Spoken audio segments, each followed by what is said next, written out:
Bapak Ibu, sebelum kita merenungkan bersama bacaan hari ini, satu pemberitahuan kita pindahkan karena di tempat kami di Pondok Bambu ada kondangan pada minggu kedua, jadi supaya kita tidak saling mengganggu yang buat pesta dan juga kita yang buat misalatin, jadi kita pindahkan ke minggu pertama. Jadi 1 Oktober kita misalatin di Pondok Bambu ya. Jadi karena tanggal 8 itu ada kondangan, kecuali kalau Bapak Ibu datang untuk kondangan. Jadi diberitahukan kepada yang lain bahwa misalatin itu tanggal 1 Oktober ya.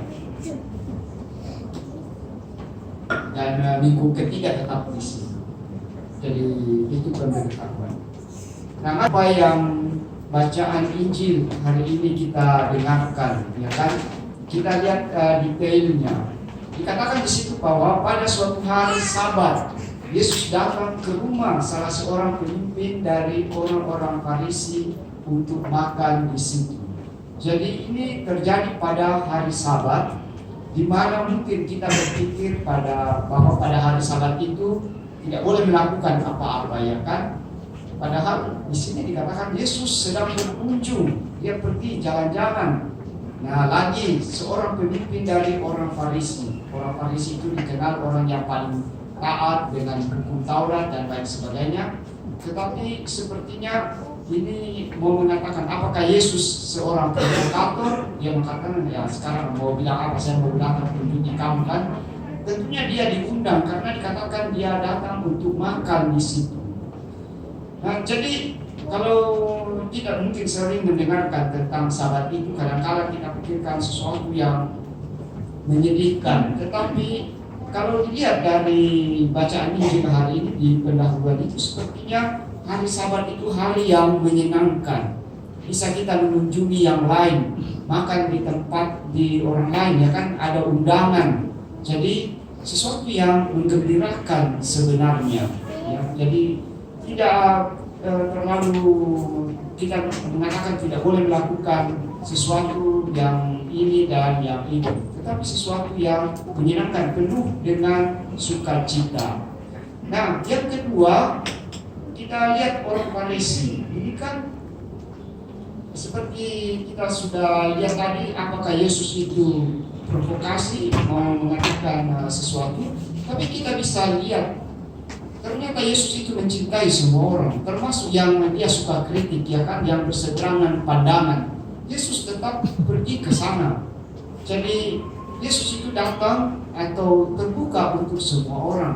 Jadi tidak hanya orang yang sepikiran dengan Yesus, tetapi termasuk orang Farisi itu. Nah, jadi Yesus tetap berteman dengan mereka, menawarkan satu kesempatan, entah itu berubah pikiran, bertobat dan lain sebagainya. Tetapi yang mau dikatakan bahwa Yesus mau menyatakan kepada mereka bahwa Tuhan juga ada di pihak mereka. Jadi kita tidak bisa mengatakan bahwa kalau orang Farisi itu sudah betul-betul menolak Yesus. Tapi kenyataan bahwa pada hari ini Yesus datang ke rumah orang Farisi untuk makan, dan kalau kita diundang makan, ya kan, tentunya sesuatu bahwa menyatakan bahwa kita berteman dengan baik. Ya. Nah, tetapi yang kita mau renungkan bersama bahwa ternyata Tuhan menginginkan yang baik dari semua orang, termasuk orang yang datang tiba-tiba datang, ya kan, yang sakit datang untuk disembuhkan. Jadi Yesus bukan mau mengatakan bahwa hari Sabat itu sudah tidak perlu diperhatikan lagi, tetapi dia mau menyatakan bahwa ini pada hari Sabat itu, terutama pada hari Sabat itu, Tuhan menginginkan semua orang, baik orang Farisi, baik yang sakit, baik yang orang baik maupun yang jahat, Tuhan menginginkan yang baik dari semua, dari antara kita semuanya. Nah, tetapi mungkin kita bertanya, karena di bagian lain, ya kan, saya kira orang Farisi punya alasan yang baik juga dengan mengapa mesti datang pada hari Sabat untuk disembuhkan, datang saja pada hari yang lain supaya betul-betul hari Sabat itu dijaga. Nah begini, kadang-kala aturan itu ya, baik di dalam masyarakat maupun di dalam gereja, kadang-kala aturan itu harus dimengerti esensinya. Kadang-kala kita sudah kehilangan esensi, ya. Jadi sampai kita membicarakan hal yang lain yang sudah jauh dari esensi dari permasalahan itu atau aturan itu. Tentunya kita ingat ya kan, ada surat cinta dari satu calon presiden ya kan pada yang lain. Baru yang lain mulai katakan, oh itu kan tidak ada tanggalnya, tidak ada kopnya, apalagi semua. Tapi yang esensinya bahwa surat itu dari yang bersangkutan ya kan, jadi sudah hilang. Atau kita lihat saja ya kan, misalnya ada seorang rabi dikatakan begini, bagaimana itu sahabat? Sebenarnya aturan-aturan itu kalau misalnya ada sumur ya kan, supaya jangan jatuh ke sumur itu ya diberi pagar. Tetapi supaya mungkin orang ragu lagi apakah pagar itu yang hanya satu pagar itu mampu melindungi anak kecil, orang untuk jatuh jadi ditambah lagi pagar yang lain. Akhirnya banyak sekali pagar, sudah beberapa kali. Jadi generasi berikutnya sudah tidak melihat lagi apa fungsi dari pagar itu. Karena dulu begitu nenek moyang kita buat begitu ya, harus ada sumur, harus berlapis-lapis pagarnya ya kan. Tapi esensinya adalah supaya orang jangan jatuh ke situ. Tapi sekarang itu banyak sekali pagar-pagarnya, bahkan tingginya juga harus disebutkan terbuat dari materi apa dan lain sebagainya. Begitu juga banyak hal seperti itu di dalam masyarakat dan di dalam hidup menggereja. Nah juga sahabat sebenarnya begitu. Aturan-aturan tambahan itu hanya mau mengatakan bahwa sahabat itu adalah hari yang sukacita di mana kita beristirahat. Bapak Ibu jangan nanti pulang baru ributkan lagi. Hari sahabat itu hari Sabtu ya kan. Jadi kita mulai benar itu yang saudara-saudara kita yang dari gereja Adventis ya, gereja ya Advent. Mereka yang benar, bukan itu juga. Mulai kita mendoktrinasi satu dengan yang lain ya kan. Jadi maksudnya kita bisa pilih hari, entah itu hari Senin, entah itu hari Rabu, entah itu hari Sabtu ataupun hari Minggu. Tapi intinya bahwa Tuhan memberikan Sabat itu kepada manusia supaya manusia belajar beristirahat. Karena Sabat itu bagi Tuhan itu bagian dari penciptaan dan penebusan. Nah kalau kita katakan Sabat itu bagian dari penciptaan, kita kan lihat pada saat Allah menciptakannya dari hari pertama, kemudian pada hari ketujuh Allah beristirahat. Nah saat itu belum dikatakan hari Sabat ya kan. Jadi itu bisa kita memberikan argumen kepada yang mulai mendiskusikan Sabat atau hari Minggu. Jadi hari ketujuh Allah beristirahat dan melihat semuanya itu baik adanya. Ya, jadi dan Dia memberkati semuanya itu.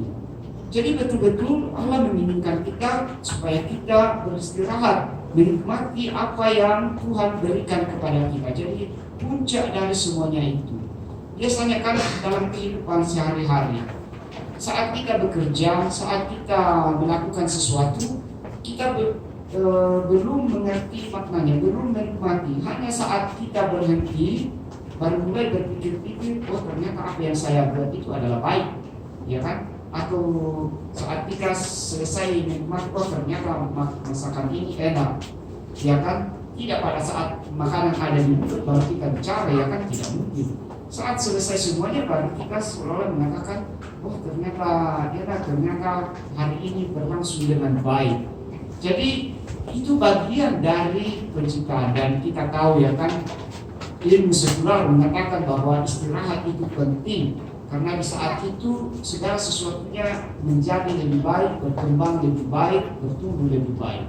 Nah bagaimana dengan dihubungkan istirahat dengan itu bagian dari penebusan? Nah kita lihat orang-orang Israel waktu keluar dari Mesir, dia kan diberikan hukum, dan salah satu hukum itu adalah menguduskan hari Tuhan, menguduskan Sabat atau hari yang dikhususkan untuk Tuhan.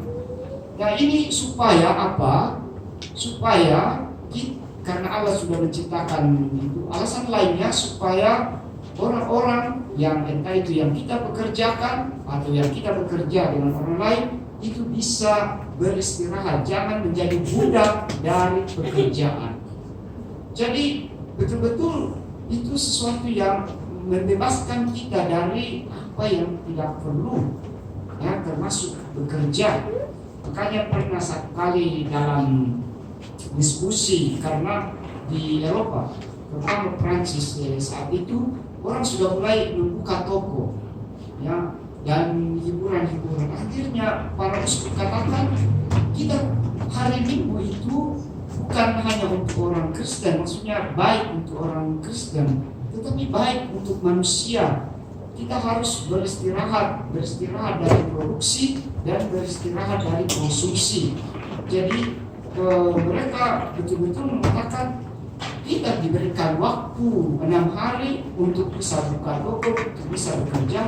Mengapa kita harus memperbudak diri terhadap urusan bisnis dan urusan segala sesuatunya yang konsumerisme. Jadi betul-betul para uskup di Prancis betul-betul menolak yang ada usaha untuk membuat hari Minggu itu hari untuk buka toko dan lain sebagainya. Karena kalau di Eropa hari Minggu itu betul-betul toko itu tutup, ya. Nah, jadi itulah mengapa Tuhan memberikan Sabat, karena itu supaya manusia beristirahat. Bagaimana dengan kita? Tentunya jauh lebih baik lagi, karena hari Minggu itu di sana adalah hari disebut bagi kita adalah hari Tuhan, hari kebangkitan. Kita bisa lihat jelas bagaimana Tuhan membebaskan kita, bagaimana Tuhan memberikan keselamatan kepada kita, yaitu merayakan kebangkitannya, ya. Dan tentunya juga kita akan merindukan kebangkitan. Ada satu dokumen yang dikeluarkan oleh Yohanes Paulus II yang sekarang adalah Santo, tentang hari Tuhan, ya, hari Minggu itu.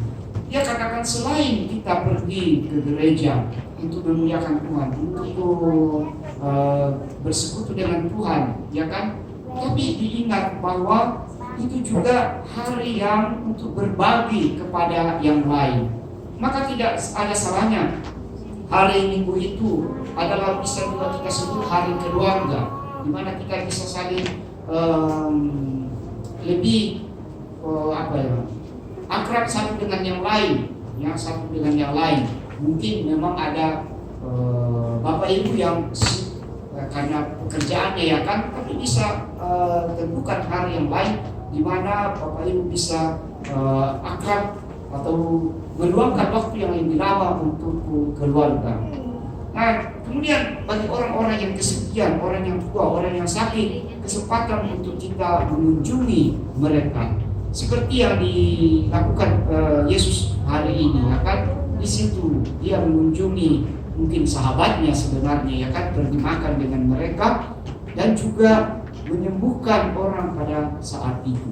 Jadi mari kita menjadikan hari Minggu yang adalah hari kebangkitan menjadi hari sukacita, tidak hanya bagi kita tetapi bagi orang lain. Dan kita upayakan supaya kita berbuat kebaikan seperti setiap hari, terutama pada hari Tuhan seperti hari ini. Amin, semoga.